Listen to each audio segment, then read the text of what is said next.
There is a very interesting way you look at things when it comes to how students understand or basically comprehend what they learn. Uh, you have explained this in a very interesting way, as in by metaphorically using construction of a building. Can you elaborate on that? See, whether it is development of the student intellectually and becoming competent to have gainful employment and build their careers, or whether it is setting up an enterprise or anything, it's like building a building, constructing a building. The building needs to have a foundation, then you have pillars, then you have roof, slabs of different levels. The size and scale of the building is dependent on how strong the foundation and your pillar structure is, the framework is. And you decorate the walls, you make beautiful walls, decorate it, and that adds to the overall beauty of the building.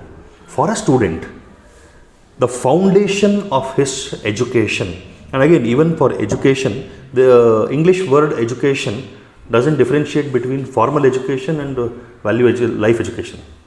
In Sanskrit, we have Shikshana and Vidyabhyasa. Shikshana is learning a set of things in a particular framework. That is what happens in formal education. Vidyabhyasa is acquisition of knowledge. Vidya Abhyasa. Vidyaya Abhyasaha. The practice of knowledge. That doesn't need anybody to go to school. So with that understanding, every Shikshita person, a person who has got Shikshana, need not be a Vidyavanta or a Vidyavan. And every person who has Vidyabhyasa, every Vidyavanta or Vidyavan, need not necessarily be Shikshita. That's why you see very elderly people who have never gone to school, very wise. They give you wonderful life advice. Super qualified people with multiple degrees, master degrees, multiple PhDs, having absolutely no sense of how to conduct their life. Now, who is educated? In an English perspective, the one with degrees is educated, the elderly lady who has not gone to school is uneducated.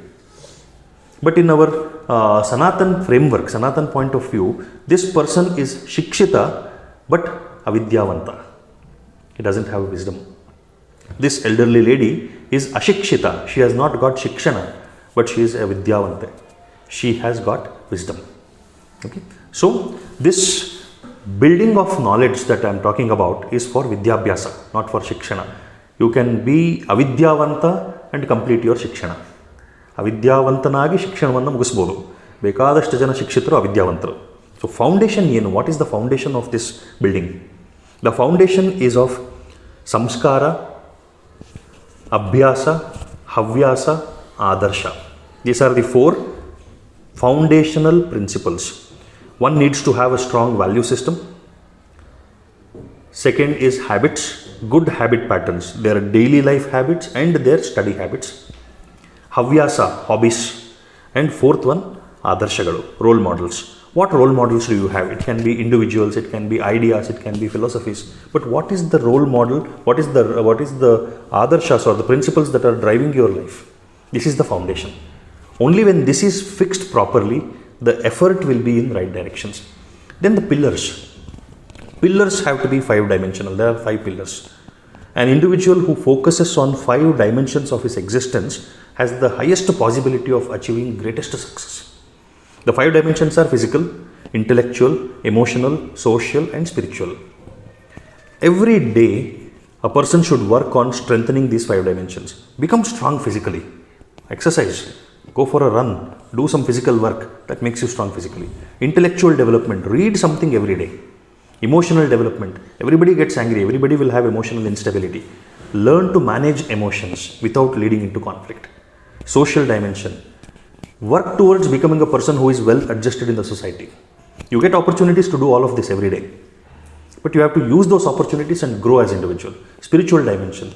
Go into yourself and work on understanding the different dimensions of your existence. That is the spiritual dimension. These are the 5 pillars on which the building stands.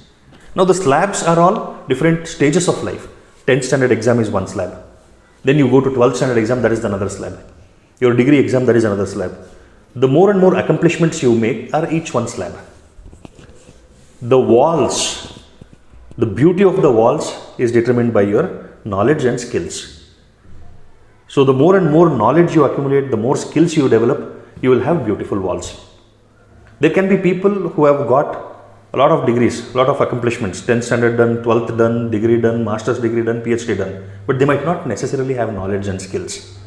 That means it's a building with faulty pillars, faulty foundation, but having multiple floors.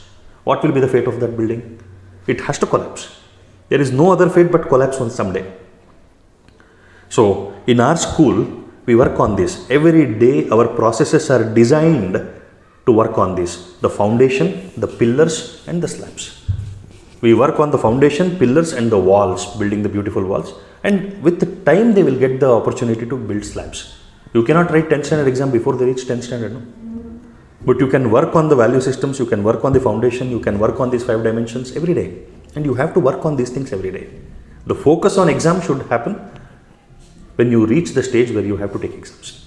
This is our framework. This is the framework of our Rebuild India model of education. So only when you build it like this, they develop the ability to expand further, and whatever they accumulate as knowledge and skills and their degrees, it will all be useful for them to get gainful employment, make their lives better and contribute productively and positively to the world. Otherwise, it's all a futile exercise. Compromise everything, have nothing. That will be the situation.